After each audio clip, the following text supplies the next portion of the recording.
Hello, my makeup loving friends. How's it going? Welcome back. That's right. You have clicked onto a brand new Releases and Rants, where we are talking about the new makeup releases that you guys actually wanted to talk about. We filter out the nonsense and bring you the stuff that you guys are actually interested in. Well, we don't fully filter out the nonsense. I am still here.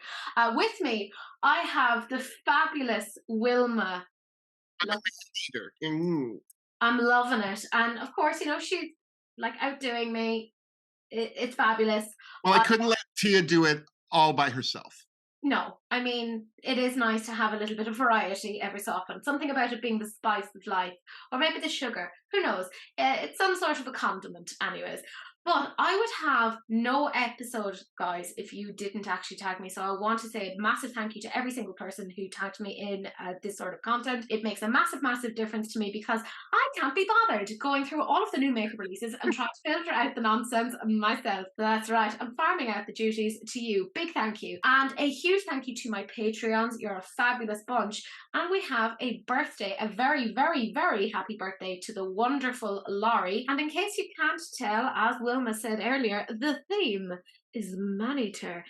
This is obviously in homage to Arttitude Cosmetics and their brand new palette called Man-Eater. Now, and the brushes. I bought the brushes. Yes, and the lashes are very nice as well. For those eagle-eyed viewers, you might remember a couple of months ago, way back in, we'll say October, I did the same theme, which was Man-Eater. That was because that was my little thing of being like, I have a thing that you don't know about. I remember that going, that's an odd random thing to theme-wise. That would all make sense. Whenever you see something like that, that is me giving a little nugget and kind of being like, here you go. But my fabulous Patreons have done their own looks, and I'm going to show them now.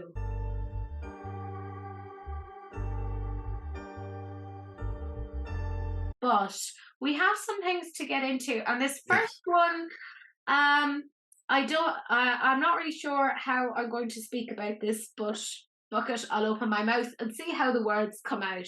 They may tumble out in an odd fashion. This is, I haven't put this into my Instagram stories, and there's a reason why I haven't, so bear with me. You're probably thinking to yourself, my goodness, Teresa, you look a little bit different. The setting of R&R looks slightly different than it did a couple of seconds ago. Yes, you eagle-eyed viewer, and I know it's a rubbish costume change, very, very underwhelming.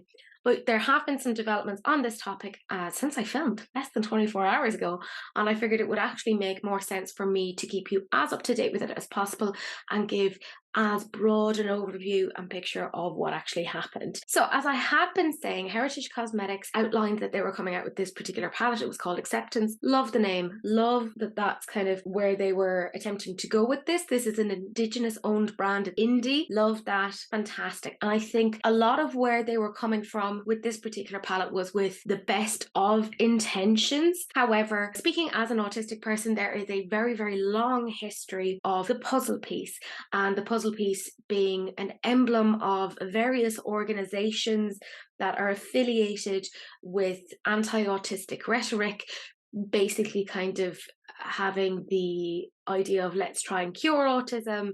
Autism is bad. It's difficult to deal with people who are autistic. And it just, in all sends a very negative connotation. So for a lot of people, myself included, when we see the puzzle symbol, it kind of goes, oh, it's very invalidating. And there's also the idea of the puzzle piece is because autistic people are a puzzle and they need to be figured out. And that kind of feels, in my opinion, a little bit objectifying, because I'm not a puzzle. I'm not an object that you to figure out. I'm a human being. I have my own interests, loves, I have all of these little nuances. So this is why I felt very strongly on it, to the point that I was like, okay, I'm going to comment on this. And some further context is apart from being autistic, I am also a lecturer. I lecture on topics such as neurodivergence. I tell my students all the time it's super important to be able to advocate and give autistic people and neurodivergent populations the space to be able to advocate for themselves. So for me, I'm like, Jesus, Teresa, put your money where your mouth is and actually advocate. So when I saw this again, I was kind of thinking, I can see where your heart is, that you are thinking of this in a really loving way, because there's nothing quite like a parent. You know, they will love harder than any person physically can, you know? And I do feel like that's where this came from, was genuinely like, I need to educate people, which I think might have been more the word than awareness. And it snowballed into something else. So I'm going to show you these screenshots now. So as I said, when I saw this particular palette, I started off with a comment saying, I love that you've called this acceptance, as many autistic people, myself included, find the awareness thing to be very negative. If it's possible though, I would really urge you to change from puzzle piece logos due to associations with anti-autistic rhetoric. Now, for further context, part of why I said awareness has negative connotations is, for the autistic community, we feel a bit exhausted by the idea of awareness, because it makes it seem like it's a disease that needs to be cured, or it's a negative connotation, etc. And we want to move well past awareness, maybe into education, because awareness is a little bit too close to tolerance. So that's part of where that came from. And for a lot of people, you know, there's nuances of language and they do mean really particular things. And I think for a lot of people, myself included, we get a little bit obsessive about exactly what a word means. So I know for myself, I have to acknowledge that I was probably being too pernickety about that particular aspect of things. But I did then go on to say that part of Autism Awareness Month and April, it makes me very sad and very anxious, because it starts up on this lighted up blue, and inevitably there's like little tones of ableism and the, you know, tilting of the head of, oh, autism, that's so difficult. It is very stressful for me, and somebody kind of echoed my experiences as well. So what I actually found really interesting was the brand itself didn't straight away come in to comment or outline what it was that was going on. They actually tagged somebody else in it, which I thought was quite strange. Maybe it was that they were looking for perspective, or, you know, like, what do you think does this mean? And then the brand owner actually came back on it, and this is what they said. Hi, I don't believe awareness itself comes from a place of negativity. It is what society and those negative in society make of it, and those who adopt and adapt to it in a negative manner. And I'm sure they didn't mean anything untoward by that, but the way that I read that in that moment was, for want of a better way of putting it, that sounds like a you problem, not a me problem, and you're taking this and making it feel negative when it's not. Now, if it was just me that was saying this and kind of saying I find this hurtful, then hands up, yes, absolutely. That would be a case of me kind of going, being overly sensitive, which I definitely do. I know that about myself, but there were several other people actually in the comments saying the same thing. The brand owner then went on to say, I have a child with autism and I am also the owner of Heritage Cosmetics. I speak acceptance and advocate for my child. By no means did I intend to advertise a puzzle piece as a negative rhetorical piece. The puzzle piece today has been a huge influence in society for autism awareness in a positive way. I could understand your concern and adoption to accepting it, in your opinion, in a negative way. I apologise in advance if this meaningful palette affected you in a negative manner. Thank you for your opinion. It saddens me to hear you feel dreadful for this month, although the way the world has assigned and designated a month to this specific awareness. Please do not feel dreadful. Use your voice and help with advocacy, because even though we both may not agree with a certain symbol belief, we definitely share the same goals in autism advocacy. And I agree, like, advocacy is very important, but in that moment it also felt like I was attempting to advocate, but I was also being told in some ways that that advocacy was not appreciated, and could you please advocate on a different topic? But I am aware that sometimes I can come across as being very sharp, very blunt. I don't mean it, and I don't mean it in a mean way. That's just how I am. I'm a very, very direct person. So again, I kind of said, because I'm aware not everyone knows the history of the puzzle piece, sometimes that's just how it is. Not everyone is downloaded with that piece of information. This is stuff that you get to know, and I understand that. So I went back and said the issue around the puzzle piece is that it has been used to outline that autistic people have something missing or strange, odd, different, other. And actually further to that, it's something I should have added is, you know, it's been used in organisations such as Autism Speaks, which have historically had very anti-autistic rhetoric and have been very concerned with any sort of advances towards curing autism. I then went on to say awareness is generally a word assigned to disease. For example, cancer is assigned with the movement around curing autism, which is not something that the autistic community generally want. I would really advise that you look into this, as it's really quite hurtful. Because again, I know that not everyone knows this particular thing, but it's always really important to actually,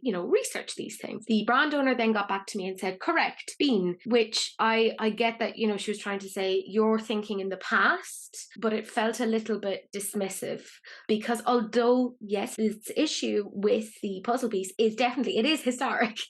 That's part of the issue, but it still plays out today in the same way that there are other symbols that have been used to oppress and distinguish people. And although they're not used as widely today, they still invoke some feelings of hurt.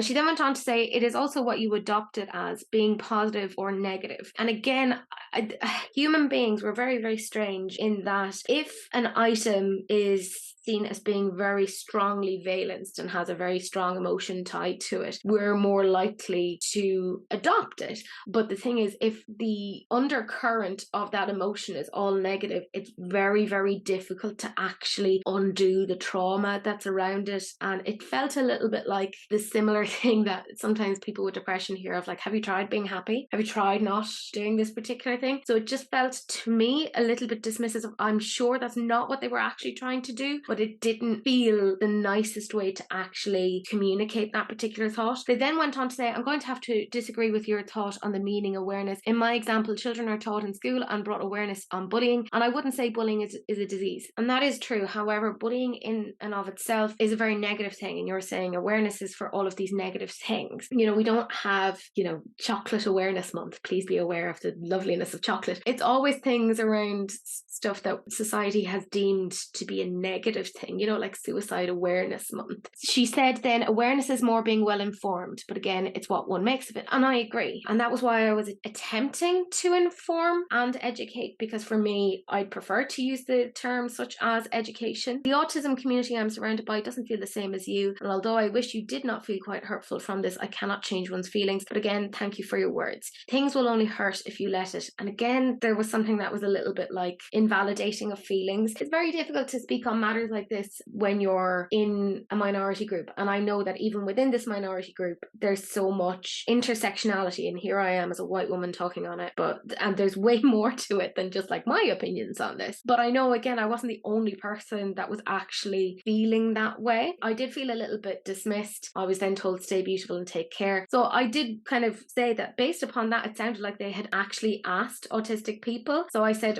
so you checked with autistic people, or was it with parents of autistic people? Because sometimes people use autism community in that way as if it's an interchangeable thing, and it really isn't. So I said, because those are different things, and respectfully, it still actually is seen as a negative symbol by a considerable proportion of the community, not past tense, and there are just certain negative things that you can't reclaim. And again, in the attempts of advocating, as the brand owner had suggested that I do, and providing information, I provided a link then to a really great article by Altogether Autism, which is a really fabulous, very short article written by an autistic woman, which outlines the history around the puzzle piece and why it has very negative connotations. She then went on to say, I'm going to end it here. I will agree to disagree in any sense of hurtfulness to you. There was no intent for any negativity. And I absolutely 100% think that that is true. There was no malice coming from this. I think this was genuinely two mums who adore their children, and they are in an environment where they aren't always given the supports and the necessary tools to support their children. And that was where that came from. I did find it very strange that they were doing this and weren't outlining that any proceeds were going towards, for instance, autism advocacy groups. So that's another thing that kind of didn't leave the best kind of a taste in my mouth. So I just said, but you didn't answer the question. Did you consult with people who are actually autistic? She did go on to say, I did, and they actually loved it. So if that's the case, that's fantastic. I think that's a really, really important point in research and development, to check with target groups as to what they actually think. We've seen historically other brands such as Amy Lee Cosmetics do awareness palettes, and it has been very badly received because they didn't go into R&D in the way that they really should have, and they didn't poll the affected communities. Then the person that they collaborated with jumped in on the post post and they said, "Friend, thank you so much for making this collab happen. By no means did we create this to offend anyone. We did something in dedication for our babies and loved ones. Awareness isn't just for disease, it's also for bringing awareness about bullying." My same point on this still stands. It's all kind of talking about very negative things. We have seen it happen so many times, and there's been times where nothing has been done to protect our baby, so I will advocate for my baby. And that's great that you're advocating for your child, but it's also very important that you give tools to autistic people and give them platforms to be able to advocate for themselves. And I felt in that moment that we weren't really being allowed to advocate, because, by the way, I wasn't the only one. There was quite a few other people saying the same sort of things.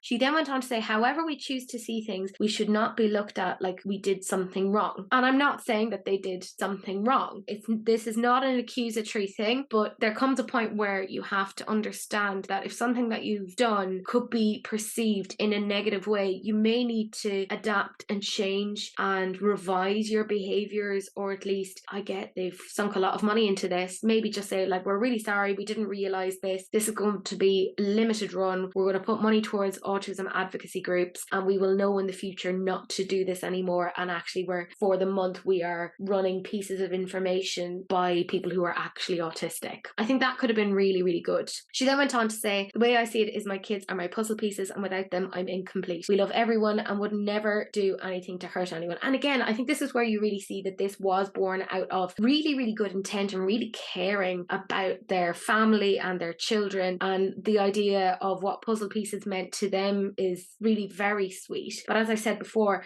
kind of negative valences of things tend to outweigh positive feelings on things. That's why, you know, certain hate symbols over the years may have started off very positively, but because they then got so associated with the negative connotations, they just aren't used now. You know, the bad starts to outweigh the good. And again, I kind of echoed my previous things of saying, but you're saying that awareness is for things that are negative, such as bullying. Equating autism in this way is very harmful. I would just seriously consider how this can be perceived by the autistic community and actually ask them about it. There's a phrase in the neurodivergent movement which says, nothing about us without us, and that should be the core of anything like this. And I know that probably for some people I came across as aggressive. There was one or two people that actually said that. That was definitely not my intention, but again, I know that my communication can come off as very blunt, and that is definitely not what I mean. So what happened from there then was that the brand, unfortunately, they were getting quite a bit of people critiquing and saying, we don't love the puzzle piece, it's actually very offensive.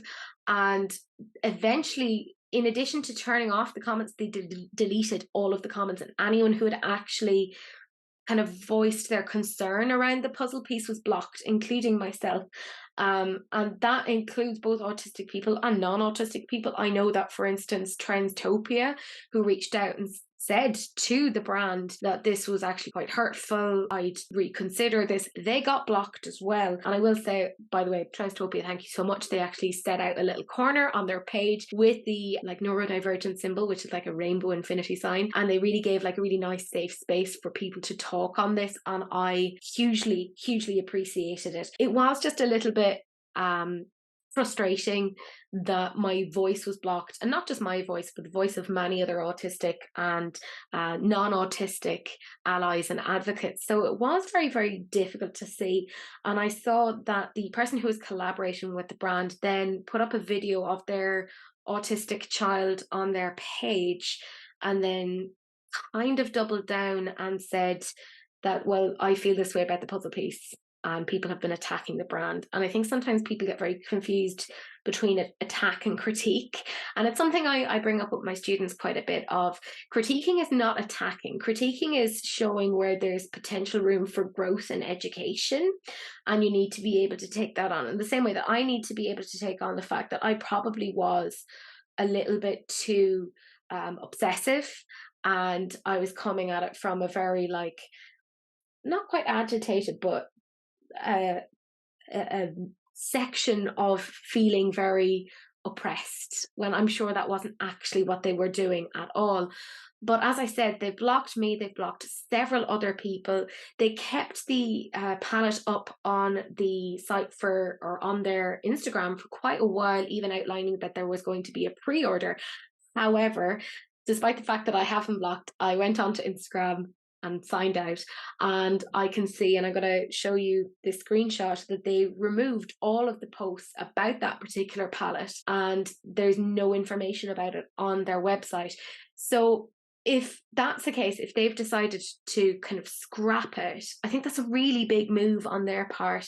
And although it may have taken them a while to get to that point of integrating that feedback, it's very difficult, by the way, to integrate feedback. You know, it's not an easy move to kind of hear the thing that you've done has hurt me, because nobody wants to be seen as hurting other people. That's not something that we like. So I applaud them if that's what they've done. Heritage Cosmetics, I think you've done really, really well. This is probably going to impact you financially in that sense, and I hope that you can recover from it. I highly suggest, if you really want to do like an autistic education acceptance palette, work with a couple of people in the community and really get that intersectionality. There's loads of Indigenous autistic people, and they would be fabulous to collaborate with. And I just think you could really spread some amazing education and inclusivity there. That would be really nice. I think here what we saw was something that was really, really well intentioned, but it kind of snowballed into something else. I want to make it really clear that I do not wish the brand any sort of ill intent at all. I again totally respect the position that they're coming from. So this is the third time now I have recorded on this, and I feel like in my previous videos I was very measured. I was really attempting to give the benefit of the doubt, and I thought I saw some sort of way forward when I saw they had taken down videos and pictures of the palette and you couldn't find it on the website, and I thought maybe they've learned, maybe they're hearing us. I got blocked, even though I still don't feel I was being aggressive, but I got blocked, and anyone who pointed out that the puzzle piece was offensive also got blocked. So, and I'm going to show you this now because somebody sent this on to me, and the brand owner has put into their stories that you can buy this palette now. So obviously everyone who's in their stories are all people who've gone, yeah, totally fine, puzzle piece is totally fine, we're fine with it. Likelihood is they're not from the autistic community. And if you go onto the website itself, you can't find it. They've been quite duplicitous about this, and you can only get this via that link that they have put into their story, so that they are almost assured that they won't be found out for really not listening to us. The absurdity of saying that you want us to be able to advocate and then silencing us.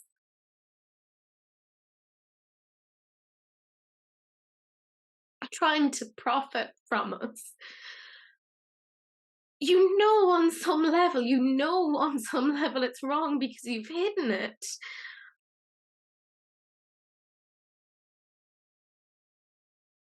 And I want to at some point be able to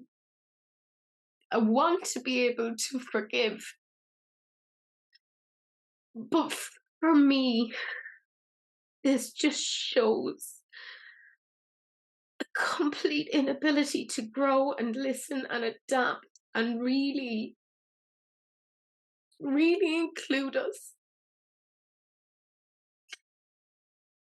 Because when you're not hearing our voices and you're not respecting it, you are saying on some level that you think that we don't know what we're talking about, that our lived experience is less than yours. And I really wanted to be able to say that I could support a brand, and I know we can all make mistakes and we can grow and we can try to be better. But for me, I can't support this brand. And what I will say is if you do support this brand and you still support them after this, I'm afraid I have to sever ties with you because this is it's so invalidating when you preach acceptance, you won't accept our feedback. That says everything. But let's get on to other makeup releases that don't have the same sort of like, whatever to it. That's the rant portion of this release. Yeah, although I hope not too ranty because I'm not angry. No. I think understandably, and this is the last thing I'll say about it is you really weren't listened to on their platform, and well, you have your own. Yeah, that's kind of whether they knew that or not. Here's the response. Yeah. So and hopefully you've made your point clearly now. One would hope. And if not, well, there you go. If not, please send letters directly to. I'll give my current address. I don't know this woman. I just was standing here with horns on my head, just minding my own business. I don't know how, but I love waiting for my next man to eat. This is what happened.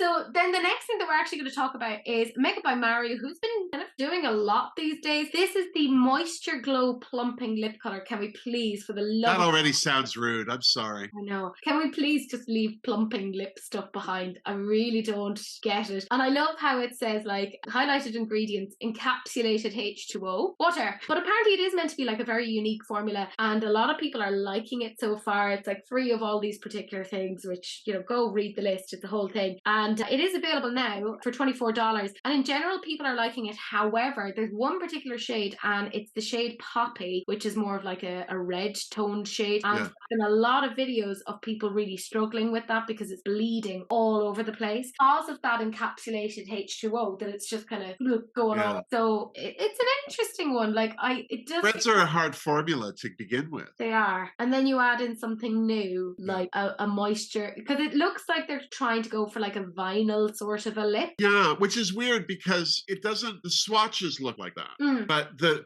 pictures with like the swipe of it on a white surface, I thought it was just lipstick. You know what I mean? I didn't realize it was lip. I thought there were I thought there were 3 different products because I thought that the plumping element was a separate thing as well. And if they would just do that, here's the plumping element and our lipstick. Because I had from P. Louise a plumping something, and oh my God, how frustrating every time. I don't think your mouth needs to be on fire just to look cute. No, I mean, I'm not about that particular aspect of life. And you can't tell me everyone else is. I'm sure more people hate that than are admitting. I mean, I'm sure it's probably people are just using it to, I don't know, take a picture or something. Maybe. But it can't, if it has a huge difference on your face, then you're allergic to it. Stop putting it on your face. Well, that's what it is. Like a lot of these things have like menthol in it, which antagonizes the skin, and that's what like increases blood flow, and that's Now I don't know if that's what's in it or what exactly the story is. It's all quite confusing. But I know that Makeup by Mario actually commented underneath my TikTok saying apparently it is coming to Australia sometime in September. Thanks for watching, Mario. That was a strange moment. Yeah. Yeah, I still stick to what I said on my TikTok. Why is there just that one shade of red? I want a deep, I'm going to eat your man red. Yeah. A lot of the shades repeat for sure. Yeah. Even when you look at them on the different skin tones, they're not that much different where one or the other would, I mean, I could see somebody having a preference. I don't like to go that dark brown for neutral, whatever. But the browns certainly outweigh any of the mauves or reds. And yes, I say mauve. I do too. But yeah, it's a shame that there's not. But maybe the reason for not having more reds is because they had such trouble with that one. They just counted their losses. Yeah, I'm wondering if that's because that's what I initially said, that I was like, oh, I wish there was more reds. But considering now we're hearing the feedback of that shade Poppy and that there's issues bleeding, maybe they originally wanted to have more reds and that just didn't work out. Yeah. It's a shame. It's too bad. I don't wear lip gloss myself because it just gets caught in my wigs. But I'd much rather use a shimmer on my lips. I used the Antidote palette from Be Perfect today, and they had liquid eyeshadows that I put on my lips. Because they dry down. I just don't. There's just something about a wet, slick mouth that, you know what I mean? Is like, do you have a cold? Do you need to wipe your nose? Like, what's? Yeah, it does look like it's dribbled right down, and you're like, ooh, Yeah. Have you been eating spaghetti? What's going on? maybe. Maybe I do like pescetti. Yeah. Oh. Delicious. Yeah, I mean, this is very on trend. I'm seeing a lot of this like lip plumping, Yeah. the Yeah. oil, all these sort of things. It's for the clean, fresh girly, you know. Go Um, on, please. yeah, not for me because I'm a dirty, stale girl. Is all I can say to that particular statement. It wasn't for me, and when I put it to you guys, 22% of you actually ended up loving it. Then this next one, Nomad Cosmetics. Can I just say it feels like they're kind of going from strength to strength with every Yeah. release, and I've been following them for a really long time. I really Yeah. like their products. I can't always buy them because money. But I saw them sneak peeking and kind of they were showing some singles and they were saying, oh, royal Buckingham Palace, and I was like, oh, okay, this is clearly there's a royalty theme. I thought it was going to be like England, Buckingham Palace, London or something, but this is actually the Royal Europe palette. And part of what is different about this particular collection is it's predominantly mattes. So we have 10 mattes, but then there are 5 multi-chromes, right? And you can get the if you're like, no, I don't want any of the mattes, can't be fucking bothered, I just want to get the multi-chromes, you can buy the multi-chromes as singles. Yeah. Now, That's brilliant. I think that is super, super smart. The multichrome singles are $12 each. So to get the multichrome singles, they'd be $60. So my friends, what I'm going to say is if you want all 5 of the multichromes, just buy the palette. Buy the palette. It's cheaper. Yeah. You'll save $3. Are the singles the same size as in this palette, or are they As bigger? far as I'm aware, yeah. I love the color story of this. I think It's brilliant. I'm not partial to Nomad for no reason at all. Like even their Romeo and Juliet one, I thought was nice, but they've just never done anything where I've gone, oh, this. Not only did I go, oh, but I was very surprised to hear that it was Nomad because it doesn't really look like their typical fare, and I quite like this, and I. The minute I heard the shimmers were available singles, like that's innovative. Like I I've love often said to different brands, this one shade of yours is so good, you need to sell it as a single. I'd pay the price of the palette to replace that because I don't need the whole palette again. But I'm going through that color like a hot knife through butter. Yeah, and I think that's so smart. There's more and more conversations about sustainability and buying what you need, not necessarily what you want. Yeah. And I think they're listening to that, and I love that. I think it's really, really great. The color story itself, I love those sort of like Julie tones. Yeah. Swatches make me want to die. They're so pretty.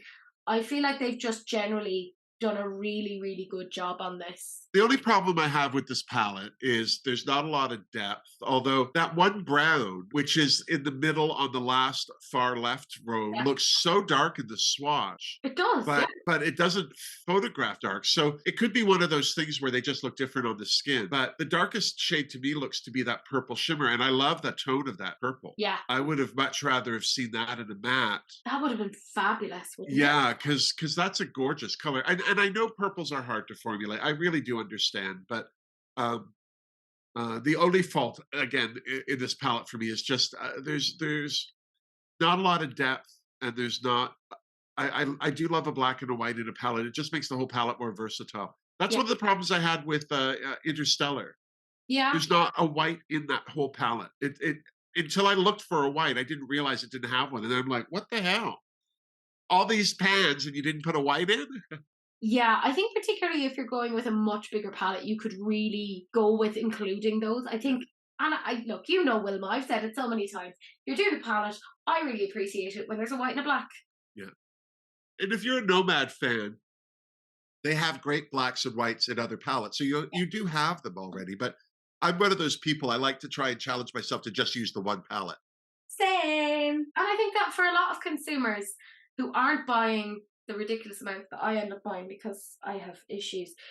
You have a problem. I It's do. okay. It's okay. Your name is Teresa Mulhern and you're a makeup addict. It's okay. Yeah, basically. But for a lot of people who are like way more reserved in their purchasing, they're kind of going, I am using this one palette, I'm maybe going to buy another two this year, and that's it. Yeah. And for a lot of people, that's the reality. When they buy a palette, they don't want to be like picking up something else because that means another purchase for them that they had never intended on doing.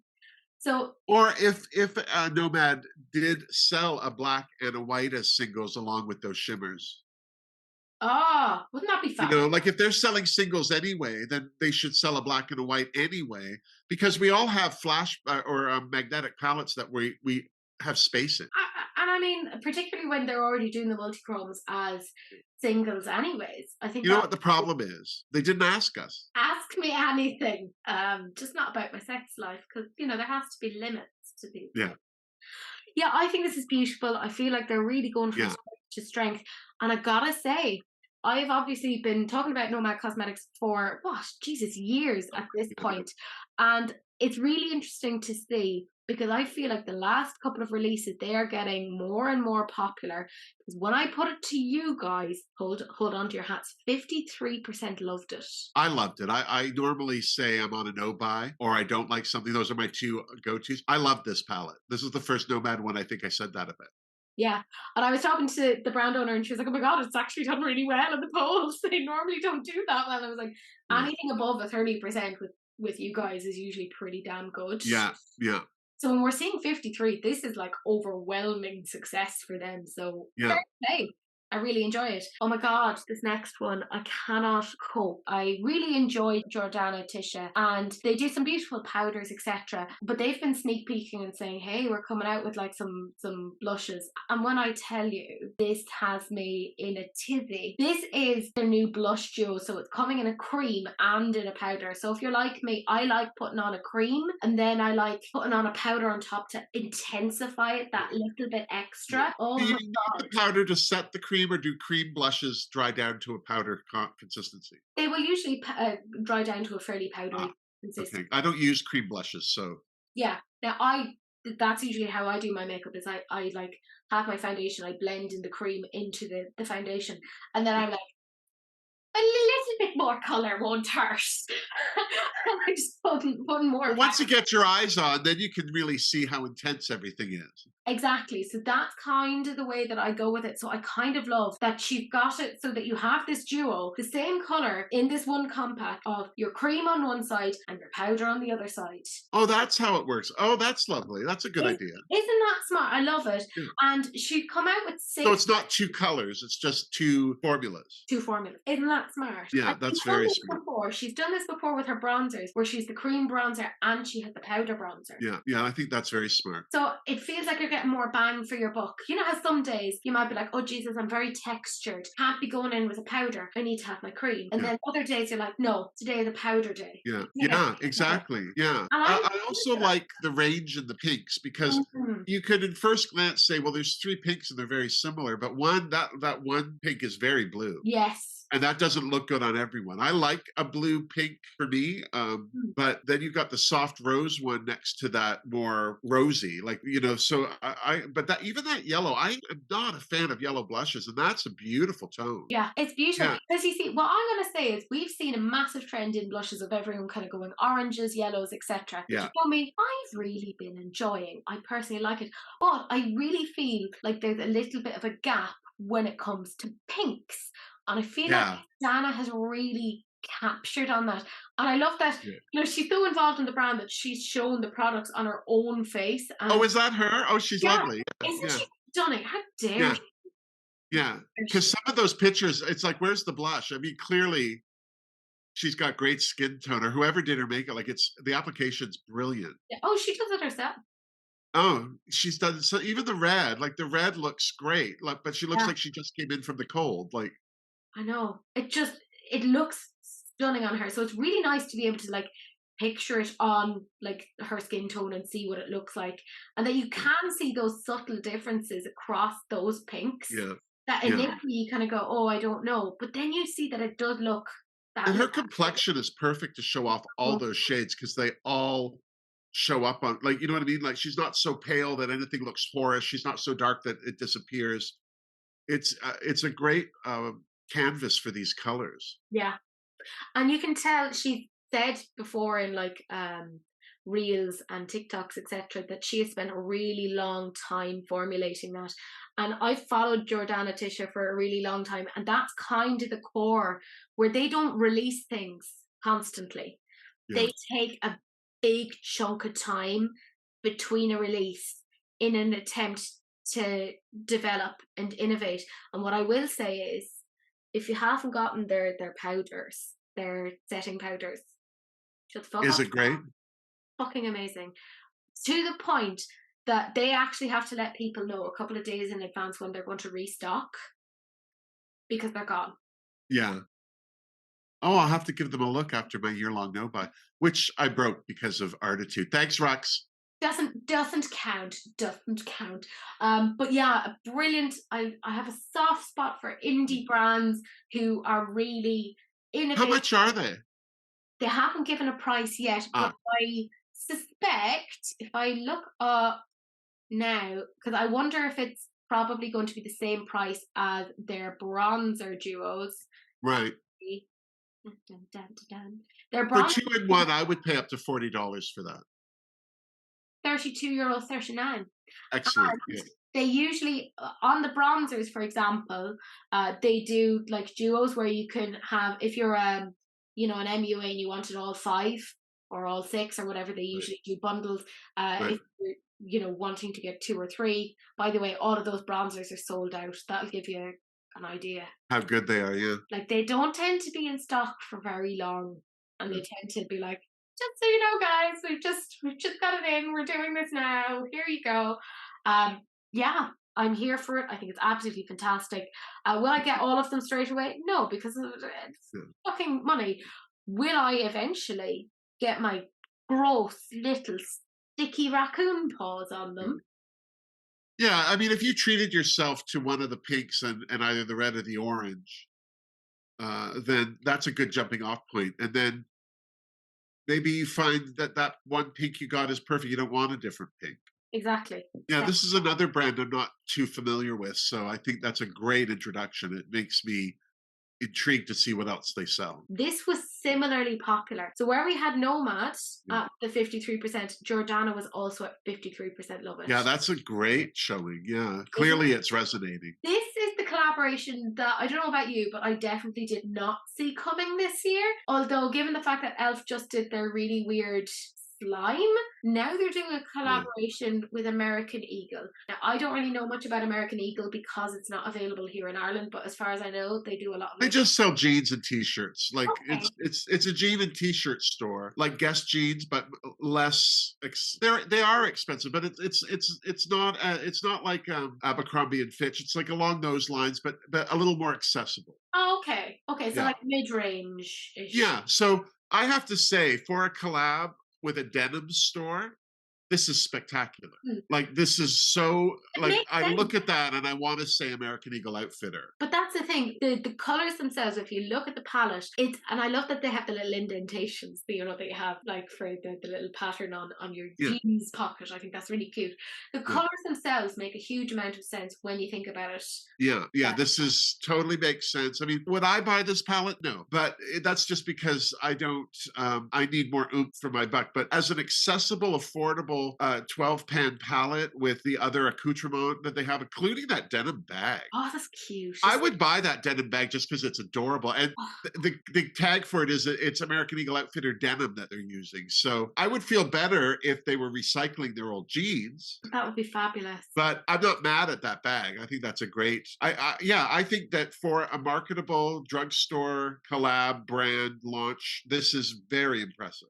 I think it looks fabulous. And can I just say, I know that I said before about the palette that it looks quite a bit like their cookies and cream, and I still stand by that. It does, yeah.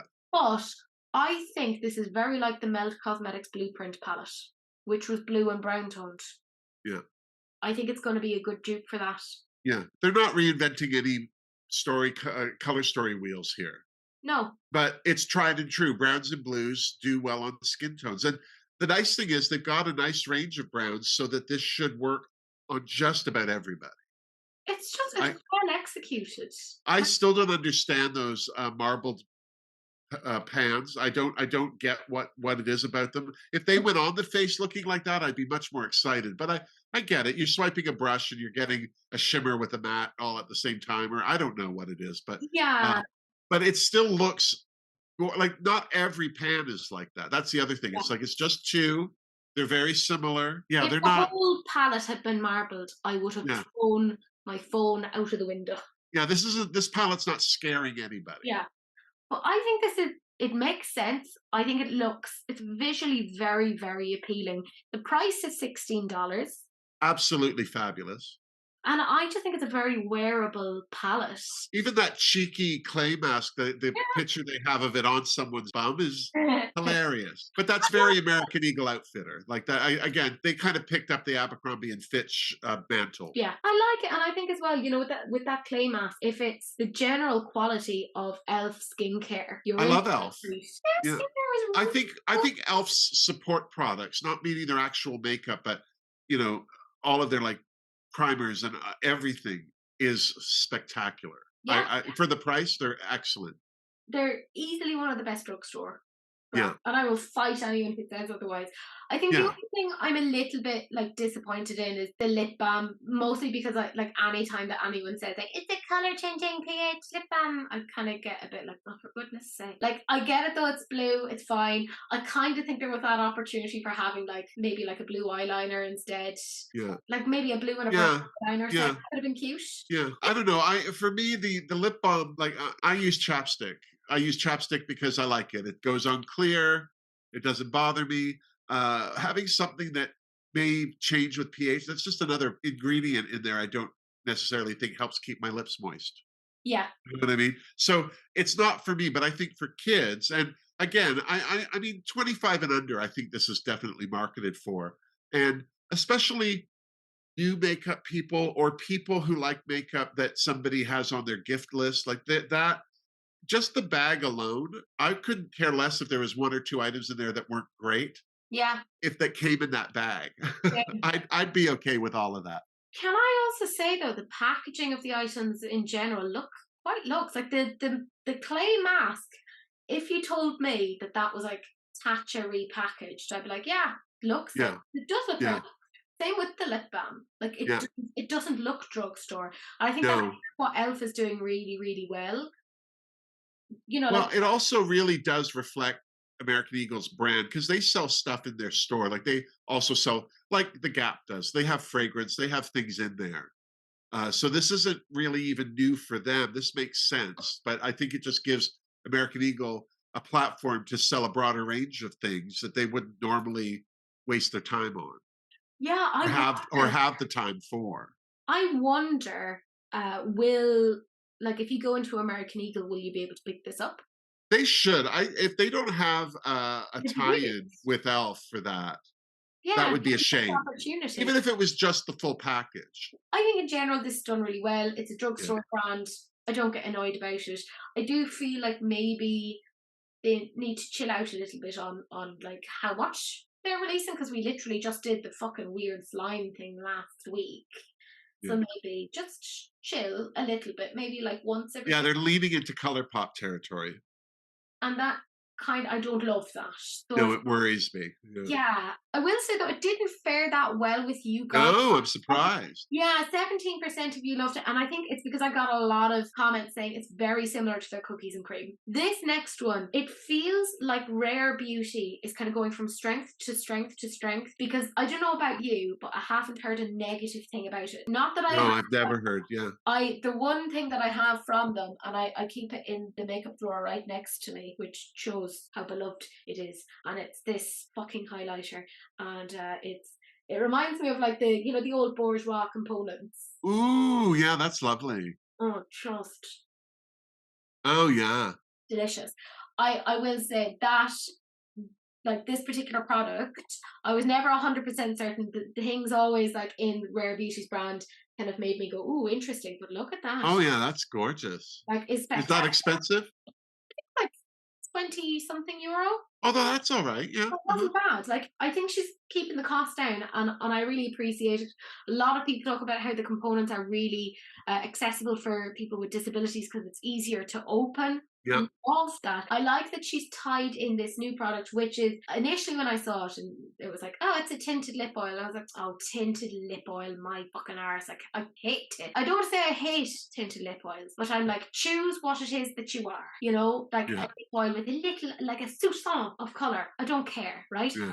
I feel like Selena didn't get what tinted means because these things have color, and if they are hydrating, they're beyond tinted for sure. like, if they are hydrating, this is the sort of thing like I'd quite happily, like, if I'm going out and about, I like having a little bit of hydration. Like, sometimes I'll just put like a non-colored lip oil on because I'm like, that'll do. But Jesus, if I could integrate that into a makeup look, I'm not against it.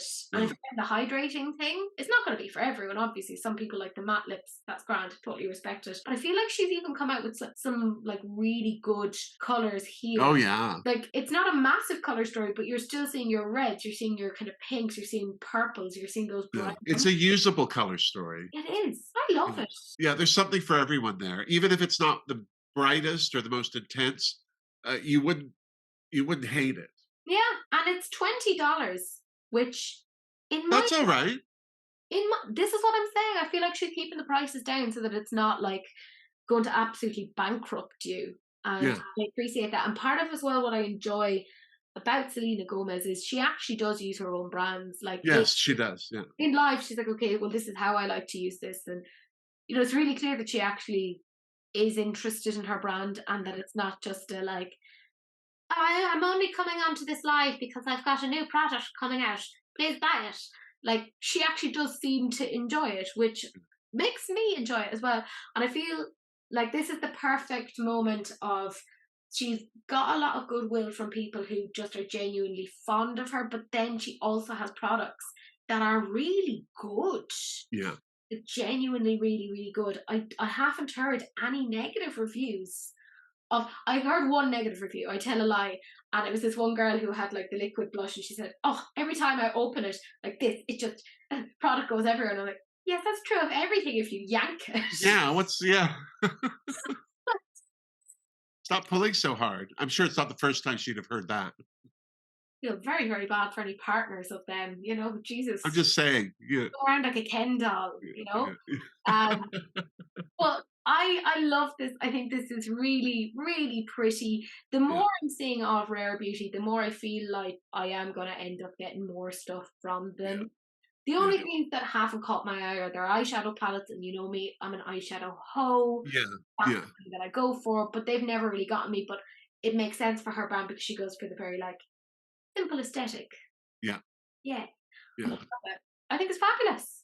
Yeah, I think because of the reputation her makeup line for a new makeup line or a young makeup line has, I wouldn't buy any of her eyeshadow palettes, but I wouldn't be afraid to, just because of how well received everything seems to be. Yeah, they're just not. The color stories aren't just for me. That's all.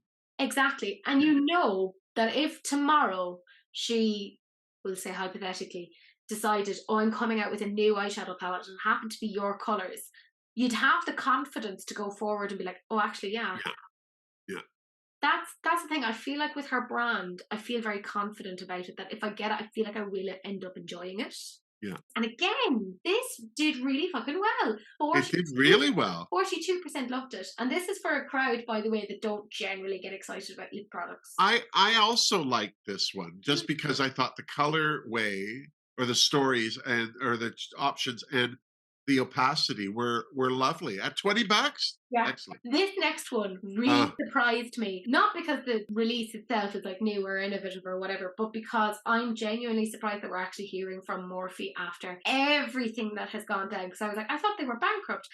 I thought they closed. Yeah, they did, because they closed their stores, they laid off their staff with very little notice, and yet they're coming out with this, which, can I just say, hello Too Faced, tin packaging, how are you? Like, it looks exactly like those Too Faced. I thought it was Too Faced when I saw it. That's what I thought as well when I saw it. I was like, what? is going on? I've never seen those sort of brushes from Too Faced before.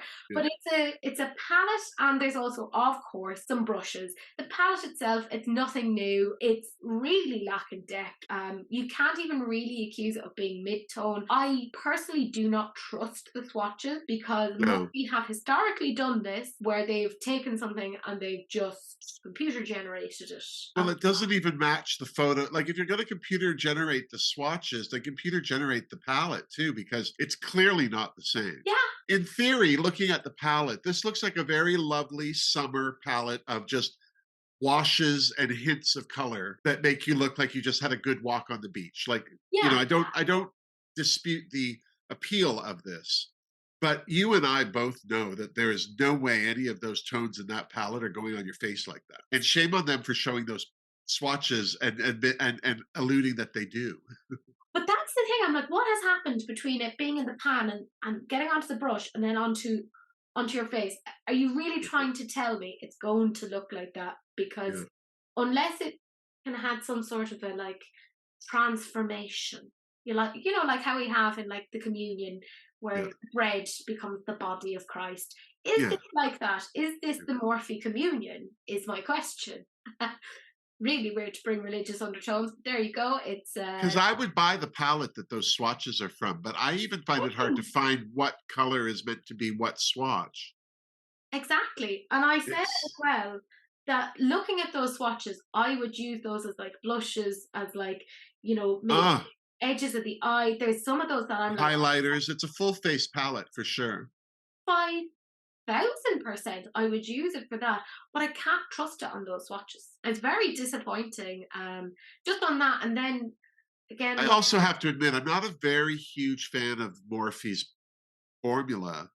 Um, it's fine. It's fine. Like, I'm not begrudging anyone who buys it, but you're often buying the palette because of who's hawking it. Like, James Charles did well because people wanted to support him, not that the palette was good. Or the same with Jaclyn Hill or whoever else. I can't even think of who else has sold on Morphe. I've had a couple of Morphe palettes, and one or two have surprised me. Not the whole palette, just maybe a shade or two yeah, within it. But and I also used to buy a lot of Morphe brushes until they all started shedding bristles almost all at the same time. They're great until they're not.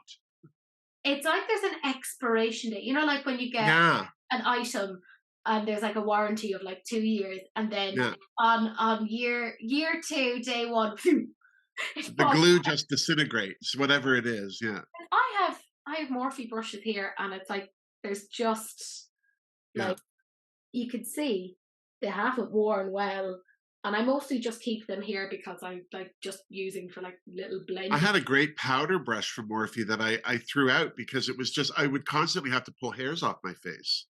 That's You exactly know, what it's like having a cat, yeah. And it's a shame because these brushes are gorgeous. aren't they? I love the color. I love the bag. Yes, yes, yes. And then you say Morphe. I'm like, oh no, I'm already. Yeah, because I love the colors of the handles. Yeah, I will say Spectrum, they have like a they collection of have. this sort of a like color on the Yeah, handle. yeah. I think they might be kind of trying to do something like that, allegedly. But the shapes, and I said it before, the H5, the detail and definition, I can buy that. I love those little Yeah. blendy brushes. Yeah. I think they are fabulous. Do I? Yeah, those are the types of brushes I buy multiples of because I like to get in there. And there's nothing wrong with any of these brushes shape wise. The color of the handles. If the color of the handles made them go put makeup on your face better, then great. But they don't.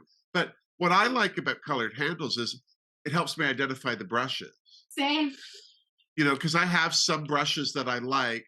Not because the color of the handle, but because I recognize the handle. And I go, oh, that's the one I want. Yeah, because like Because otherwise, good here. God. Because I'm sitting here with 20 pots of brushes, because that's a normal number, friends. But because when Yeah, you have too many. how dare you bring that negativity to my channel? This is mine. You see that you're like a normal human being. Well, that said, I have a full set of gorgeous brushes somebody sent me from Beauty Bay that are stunning. They're the rose gold handle, and they come in like a Louis Vuitton style zip open thing that stands up. And they're just almost too nice to use. But I save those for when I'm doing someone else's face because there's one of everything. But when I'm doing mine, I need You know, The chaos. I can't use 5 brushes. Whoever does, God bless you. Yeah, there's nothing about this set. Like if you like Morphe brushes and you're okay with them falling apart after 2 years, then absolutely knock yourself out. I just wish that their makeup was better. It's not the worst, but it's just not the best. For me, it's very forgettable in terms Yeah, of formula. yeah. I mean, the fact that we looked at that and we both thought Too Faced or Urban Decay as well. There's a Yeah. Urban Decay quality there. Like it could be one of their naked palettes. And if they at least had said naked palette, that would have been fine. But when I hear sunset, I want the sun burning the horizon. Pinks, purples, oranges, all of that. Yes. Yeah, it just feels very like, eh. And like I said before, it's just really weird to see them coming out with something after everything that went down, that they wouldn't give their staff like proper redundancy, but they can do this. I hope, but I doubt it, that they'll take some of that money and maybe send it towards the people that they Because yeah, this could have been in know. development before they went bankrupt, and they have to release it. You know, maybe that's the case, but you know, the money's not going to any of the hard workers that chose their company to represent. This did not do well. It did not do well at all. No, I'm When not surprised. I'm not surprised. Just based on the weakness of the color story. And then combine that with, I think people are side-eyeing Yeah. Morphe and kind of going, Yeah. you didn't treat people Yeah. well. There's a swan song going on there. Then we have an indie makeup brand that is out of Poland. No, Yes, this is Glamshop. this is adorable. Yeah, can I just say, I just love seeing an indie brand from Europe. We Yeah. don't see them that often. And can I No. just say, actually quite affordable. If you wanted to get the whole collection that includes every single little stinking cute piece of this, Goo God, the bebop. $96. How much? $96. Oh, that's excellent. And That face palette alone is fantastic. Isn't it? Yeah, I'm impressed with, for 3 colors, Mm. there's something there. I would use that darker color for a contour. The light blush could be a bronzer, and then that pink, So cute. especially, it looks buildable. You know what I mean? It doesn't look like it's limited to, I mean, I realize that lighter color is a highlighter, but it's not as dark on the skin as it looks Yeah. in the pan. Like that's fairly universal. Yeah, I like that they showed the swatches along with the palette, because I think otherwise it could have been quite misleading. That color story in the palette's adorable. Very unusual. Yeah. Very unusual. And you know, I'm not a big fan, or I don't put a lot of merit into the packaging, but the packaging's adorable. Isn't it? Yeah, it's very lovely. Like that's I feel like when you look at the color story of the eyeshadow palette after looking at the cover, that's exactly what you'd expect to see. I love when there is that, you know, like link between the two. And I think it's super cute. Like it is a massive collection because, like I said, there's the eyeshadow palette, there's a face palette, there's 2 water activated eyeliners, there's a jelly highlighter, there's 2 powder puffs, there's an eye serum, there's 2 lip liners, I believe, and 2 lipsticks that aren't pictured here. There's a lot of it. Those puffs are adorable. I've been buying triangular puffs off of Amazon well before they became the trend for some makeup brands. And they're such a great shape, especially to get into the corners. And to see them that cute, a heart shape. It's adorable. Adorable. I mean, is it going to change your makeup application? No, it might actually make it a little awkward if you get that bum shape on your face, but it's still adorable. Yeah. Yeah. I think it's really well executed. The price is really good, and obviously I said, you know, it's $96 for the bundle, but that's if you want to get the whole thing. But you can obviously get everything separately. Like the eyeshadow palette is $34.49. Oh, that's excellent. That's so good for an indie brand. They're one of the more affordable indie brands out there. Yeah, $15 for $30 for 15 pans. That's absolutely that's affordable. Yeah, it absolutely is. And like even like that face palette, that's $20.61. Is that all? Oh, that's gorgeous. Yeah. Yeah. Because the Trixie Mattel face pan, which is only blush, like depending on what you're buying. Yeah. But the one I love, which is Summer of Blush. That's when you hit. This one's 35. Yeah. And look, I've hit pan on everything. Even that whore red, that slapped arse red. We love a slapped arse. I love it. It shows appreciation. But like there's face and eye serums and everything is part. Like there's a lot in this. I would get the complete set and be happy to try. Like I'm not that interested in the crayons or the serum. Yeah. But I would be happy to try them because I like the other stuff. Yeah. That jelly highlighter, like those are, I know they're great with other brands. So I'd be like, I'd be interested to see what they're doing. And Poland, Yeah. when did they start? When did anyone in Poland start producing makeup? But clearly somebody has been because this is gorgeous. I think it's absolutely fabulous. Now, I have a few things actually from Glamshop, and I have to say, quality, very, very good. Well done. Yeah. Very, very good. So what I will say is if you're looking at this and you're liking the quality and you're kind of going, will I, won't I? Is this something I could stand behind? Based upon my experience with this, you'll enjoy it. It's nice. And when I put it to you guys, it didn't do that well, but I think it's because these kind of colours are a little bit fragmented. It's not initially kind of clear what you could necessarily do with it. 16% loved the palette, 6% loved the jelly highlighters and the eyeliners, and 13% loved the face trio. But in general, I personally think it's actually quite nice. Yeah, I agree. And then the very last product that we're talking about was just kind of announced today, and this is Melt, and they're coming out with what they're calling the Electric collection, which makes sense because every April it's also the time of 420, which if people say, oh yes, right. Yeah, and that's part of like Melt's whole thing. You know, they've done the Smoke Sessions palette, they've done the That's true. Jane. They're really into that. That's part of their whole thing. Now, full disclosure, that's not my thing. If that's your thing, that's fine. Just bear in mind that that's the perspective that I'm coming from. I don't really vibe necessarily with that. But I've never bought anything from Melt. yeah, they're fine. They're grand. I would buy this. This is gorgeous. This looks gorgeous. I feel sometimes, and I know there's a few of you that are going to be like, fuck you, Teresa. Emily in particular is going to like come for me. I feel at times that Melt is a smidgen overhyped. They're nice. I agree. I think that's one of the reasons why I've never bought anything from them is everyone says how great they are, but then I look at the color stories for me, and I'm a drag queen. I need this kind of color intensity. Yeah. And that's not been the case with everything that Melt has done. Yeah. I think a lot of people act like they're the second coming of Jesus. Yeah. Did they do that Mariposa collection? Yes. Yeah. I thought that was pretty, but it was so expensive.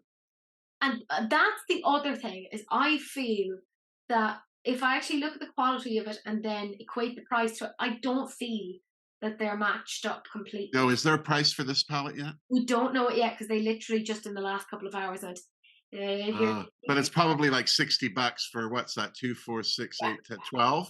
No. It will be. It will be. Yeah. Like that. Yeah, because they often are around that or more.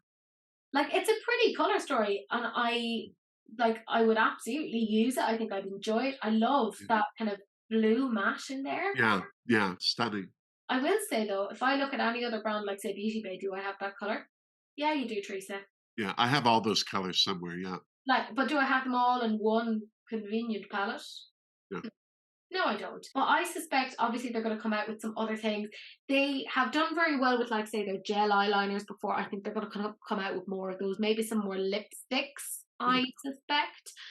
I think it's a nice enough palette. I do feel, though, like it's a bit of, like, I don't want to say Frankenstein, but it feels like Frankenstein's monster, because Frankenstein was the scientist and the monster was actually the thing that was all shoved together. Common misconception, friends. Common misconception. But I was just having that conversation with somebody the other day, ironically enough. Really? Yeah. Frankenstein, the scientist, and like, no, the monster. What was the scientist's name? Frankenstein. It's really funny how it kind of went into pop culture that whenever people talk monster, they go Frankenstein, but actually, or the Bride of Frankenstein. Yeah, monster. So Frankenstein's monster. Give the full name. Thank you. He didn't make her for him. Yeah, it's so funny, but this does feel a little bit like if I looked at each of these shades, I could see this in existing Melt palettes. Yes. Like I've seen bits of this in the Vida, bits of this in the Muerte, bits of this in the Mariposa. Like if I look far enough into their back catalogue. Yeah, they've done these somewhere. Yeah. Now it's just like repackaged, etc. And to be fair, if you have a Melt collection, you're probably going to end up buying it. Doesn't matter what I say. You could be like, shut up, Teresa. I love it. They could sell me shit covered in glitter. And I'd say yes. And thank you. Yeah. For me, I'm trying to curb myself and not go off and buy everything. I've been relatively good over the last while because we're getting ready to buy the house, finish Yeah. up, Yeah. to get a Good for you. ready. I've been on a year-long no-buy so far, and the only reason that I broke down and bought Arttitude's man-eater brushes and palette is A, how could you not? And B, my birthday's in a couple of weeks, and I thought, okay, I could justify a gift for myself. But Exactly. I've gone 5 months without buying anything. I have to tell you, it's been very free because on a lot of levels, I look at stuff like that palette and I go, I do have those colors somewhere. And a friend of ours, Chloe Demure, has been doing build-a-palettes Love from her those. existing collection. And it really has inspired me to kind of go back into my collection and remind myself what I have. Because it's so easy to forget. New release, new release. It's like, well, that was only 6 months ago and I've already forgotten what's in it. Yeah. It's not fair, really. We can't really be that consumer driven. There has to be some utilization in there as well. Yeah, I do feel like if you like this palette and you have melt, maybe, you know, and if you're trying to like not buy as much, maybe look at what you have, see if the formulas are still working for you. If they Yeah. are, then you probably don't need it. If they aren't, then you could justify it. Is basically what I'm saying. But we know that there's more things coming from this, so keep an eye out. I will be making more annoying videos about this. But because I only just saw this before we sat down to film and shoved it out onto the Instagram universe, I don't know what you guys actually think of it yet. I think I gave it a like because I did like the colors. I thought that they were, for a change, I find a lot of palettes from Melt and that, they're just a little more muted than I would like. So friends, you may notice I have a slightly new face, and this is the wonderful Ruks, who I have been annoying for the last several months about the Man-Eater palette, which, as I said to you in last week's releases and rants, it was going to be an Arttitude Cosmetics week. Soz, not soz. But I thought it would be really fun because obviously you've gotten my perspective of like kind of the behind the scenes of the palette, but obviously you only got a little teeny tiny little snippet of what that actually looks like. And Ruks, being the owner, knows all about it. So those little remarks of me kind of going, I'd love a black, or maybe if we change this, on the surface, it seems like a simple request. It's not, by the way, I'm horrible. But these are the requests that Ruks then takes. And we want to talk a little bit about what that actually means for a brand to do all of that. Hi guys, I'm Ruks. If you've don't already recognise me, I am the founder of Autistic Cosmetics, and as Teresa's just said, she has been helping me massively, and I'm so glad she has, to be honest, because I'm so happy with the changes that we made to the vinyl palette, and so far the launch has been going so well, so you guys obviously love it as well, so I really think that, thank God I asked you, to be honest, because yeah, otherwise it might not have had a black in it, and I think that was a very crucial change that we made. And actually, here's the thing, like I like to think I'm obviously the linchpin behind this. I'm not, by the way, but this whole idea of a black in the palette, that wasn't just me being like, I'd love to have a black in the palette. Actually, Ruks did originally want there to be a black in the palette, but when she got samples, they weren't initially great, but there's a whole thing. They were literally atrocious. Honestly, the first black I sampled, I was just like, there is no way I'm putting that in a palette. Like, it was awful. It was awful. It was skipping. It wasn't even black. It was just ashy and it was just horrible. It almost looked brown. I was like, this is not not dark enough. It's not performing at all. I tried to swatch it. I tried to build it up with a brush. It was just terrible. But then because I'd had such a bad initial experience, I just didn't bother. I didn't bother thinking, you know what, this supplier is going to be able to, because we have actually changed supplier now since our first two palettes. But I didn't bother thinking, you know what, she's going to be able to fix this massively. So I sort of left it until our call. I was just like, I'm not going to put that in there because it's just really bad. And then you were like, no, we need a black. So then I went back and I was like, right, we need a black. I spoke to my supplier, but I was like, literally, make me the blackest black you can make, because this is not okay. I was like, just up the pigment times 10. And then the blackest black, like you see it, it's a void. Stare into its soul. It literally is a void. Like, it's amazing. But like it feels like a throwaway remark of, oh, you know, put in a black. It's not as simple as just being like, oh, well, just go back to the drawing board and start this. a bigger brand can do that, no problem. They have the resources. But when you're a smaller brand with a smaller budget, actually, rather counterintuitively, you would think, oh, if I have less materials to buy, it'll cost me less. No, because in the same way that we do a, buy 3 for the price of 2, that shit happens on a bigger scale with cosmetics as well. So that's why you see, indie brands have the higher prices. And that's one of the things that you kind of were battling against, as well as trying to not have to go back so many times that the price is passed on to a consumer. Yeah, definitely. Because obviously we want to keep it as affordable as possible, especially as an indie brand, unless a well-known brand. Like, a lot of people don't want to part with their money right now, so they want to keep things as affordable as possible. But at the same time, you want to make as many changes as possible. I know there's a lot of talk at the minute about sort of indie brands for sort of using like a private label formula or not really making tons of changes, but I sort of kind of wanted to provide a little bit of perspective about that, because it's not as straightforward as it sounds for smaller brands, because like you were just saying, obviously the more you make, the easier it is to tweak things. Like, if I knew I could launch a palette and I'd sell out 1,000 on launch day, I'd be tweaking the hell out of it. I'd be like, right, put XYZ in it, do this to the formulas, we'll do this, we'll like custom make it from scratch, we'll come out with the most extravagant packaging you've ever seen. But when you're working with much smaller numbers, it's so hard. It costs exponentially more than kind of just making like little tweaks and things. So that's why the black was a challenge, because I wanted to make it as good as possible, but also within the budget that we had. But I think we did. And I'm really, really happy that we did, because I love it. I love the black shade. I think it finishes the palette off and it performs. So I was just happy about that. It is so good, but those are the things that you never really think of like, oh, they should have gone back and reformulated. Probably they did want to go back and reformulate. Yeah. If I do this, I can't pay my mortgage payment this month. Literally, that's literally what it is. Because as indie brands, and most of the time they're owned by one person. It's like an independent person or a few people at most. Like, we're not far different from consumers, really. Like, my journey into makeup was initially as like a makeup artist with my mum and a consumer. Like, I've not been running the brand for that long. It's not a big multi-million-pound corporation that I can just sort of be like, I'm just going to do what I want. And but I think that's often something that people don't always think about, because I can sit and scrutinize the palette, like we were just saying, like with the pink shade.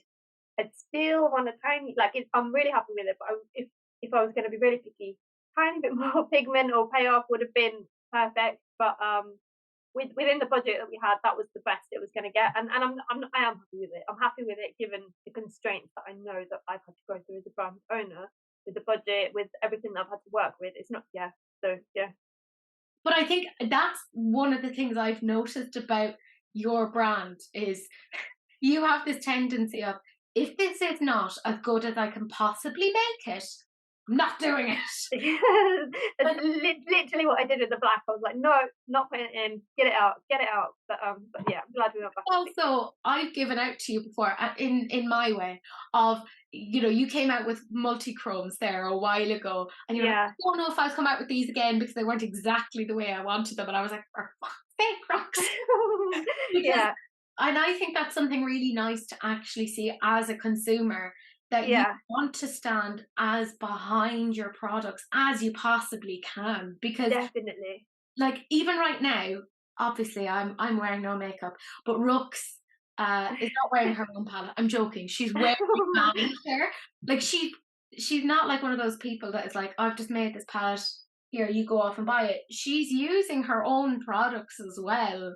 Definitely. Like, I wear this all the time, and I sort of have that in mind. And as I'm going through the design process, I try to involve my mum as well, because I don't know if any of you know my background, but my mum was sort of how I got into makeup, because she's been working as a makeup artist since I was 16. So I'm professionally like a clinical scientist, so the two don't really go together, but that's how I sort of got into makeup, because she's a makeup artist. So I always, all my palettes and everything, I run them through her. I'm like, look, what would you change? Is this workable for you? Does this work for a makeup artist? If you're working with a client, is this going to work? Which is also why I remember we had a conversation about the 2 oranges and the pink shade. But I think for her, like, because I know a lot of our clients need more like they don't really want the big bold colours, and she wants more like neutral stuff.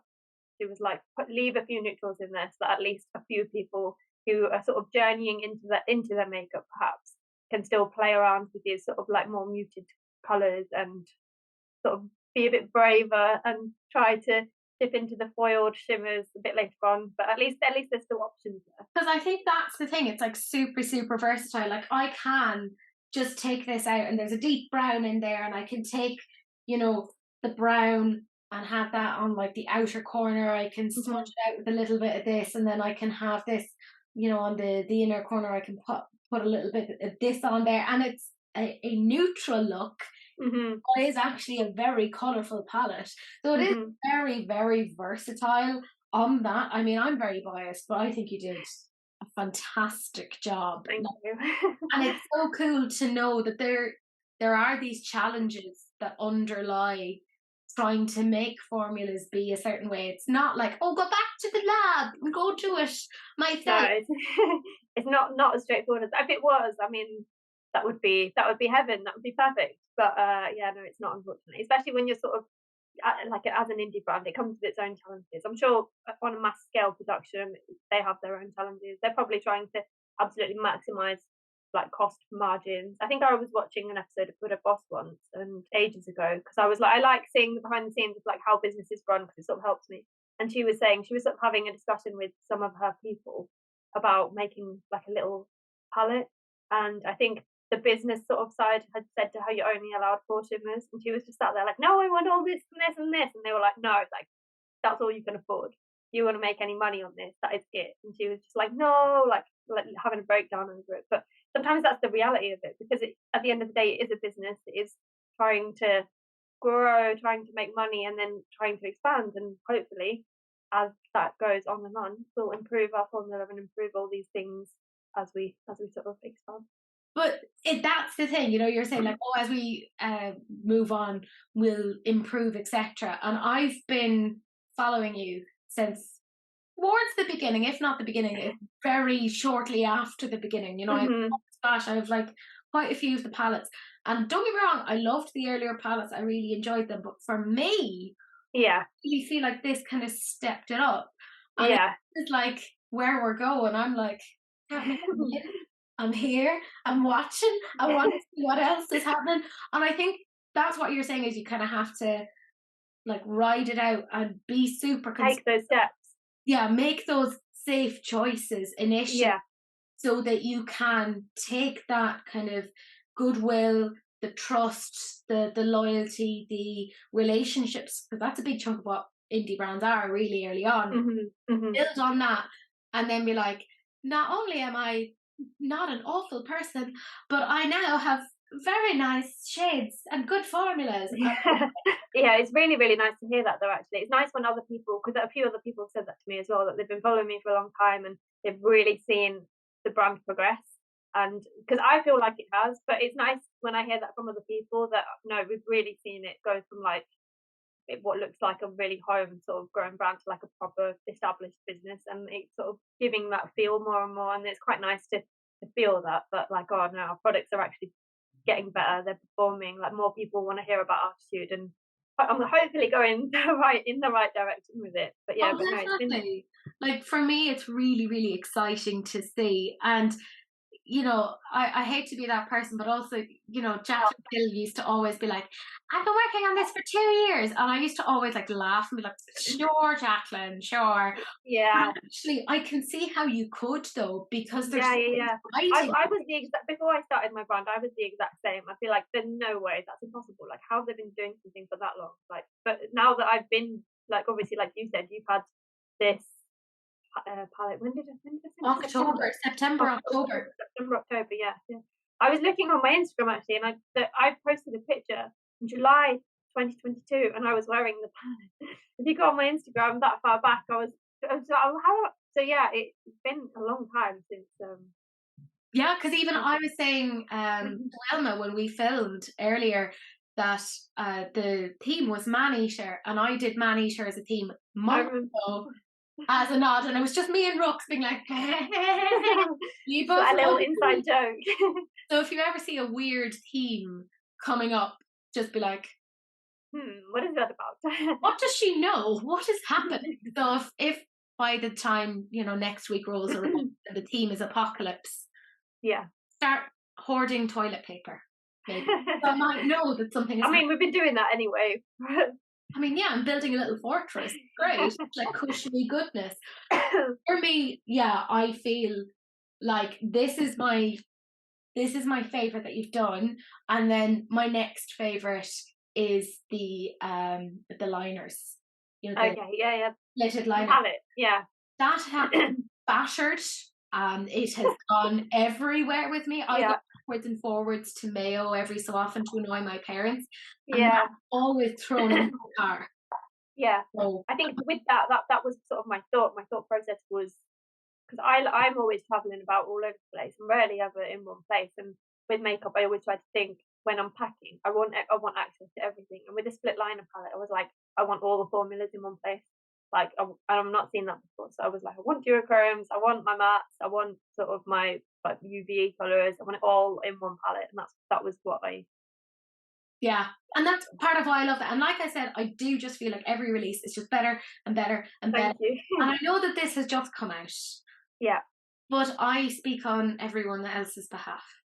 Fuck you if you don't agree with me. I am very excited about whatever is next for Arttitude. Thank you very much.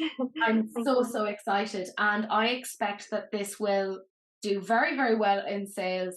It's not limited edition, as far as I know. No, it's not. So it will be put back if it does sell out.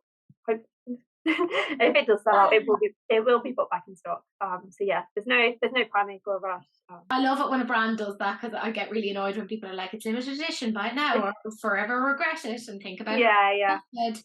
So I like it when brands aren't putting me into a position, because I know a lot of people are probably on a low buy. They want to wait some reviews and then maybe steal it. Then they'll make their mind up, and rightly so, because I mean we are going through like international financial crisis at the minute, aren't we? Really, across the board. So obviously people have they deserve to know that it's not going anywhere, and it's the bare minimum a brand can do, in my opinion. But I to be as transparent as possible, because obviously people want to be careful with where they're putting their money in. But that's I feel like a brand is really standing behind their products when they're saying, we are not having this be a flash in the pan, buy it now or forever regret it. Yeah. Actually stand behind this. Yeah. Until there's no longer interest in this, it will be here. Yeah. I love it.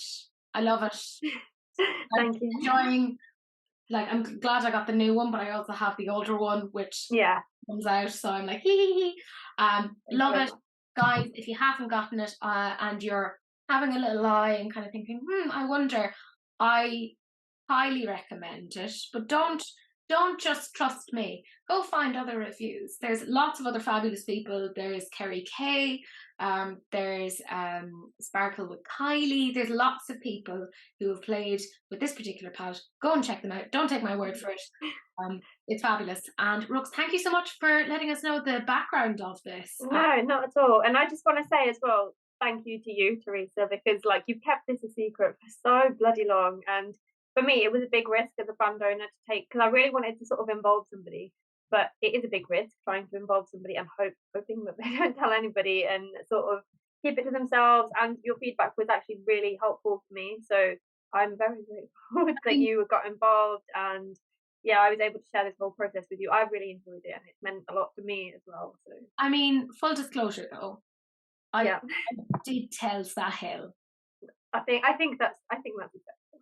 But to be fair, I think that's okay. He has like the memory of a goldfish. He won't remember these things. He's like, I don't know. It was a brand. There was a tiger. I don't know. He's trustworthy. To be fair, we can thank him for keeping the blue shimmering. So he was very adamant about that and the gold. That was the first thing he said when he saw the new one. He was like, "That's still there, isn't it? That hasn't gone anywhere." And I was like, "No, that's fine." He was like, "Oh, there's a black." So yes. Anyways, guys, do check it out. Obviously, with the rest of releases and rants, sit back, make your tea. But thank you, Ruks, for joining me, and I'm already excited about the next couple of launches. Thank you very much. But my friends, that is it. It's kind of slim pickings this week. To be fair, we didn't have a huge amount. But it was a nice range of stuff. Yeah, I think so. Some definite highs and some terrible, terrible lows. But I do have my favourite comment, and this is from Susie B, who says, "We love Susie B. We do. We adore Susie B. And she does some great content on Instagram. She does, doesn't she? Yeah. I love looking at her stuff. Like it, like. But there's also times where I'm like, I don't want to look at this because I don't have the time, the patience, and the talent.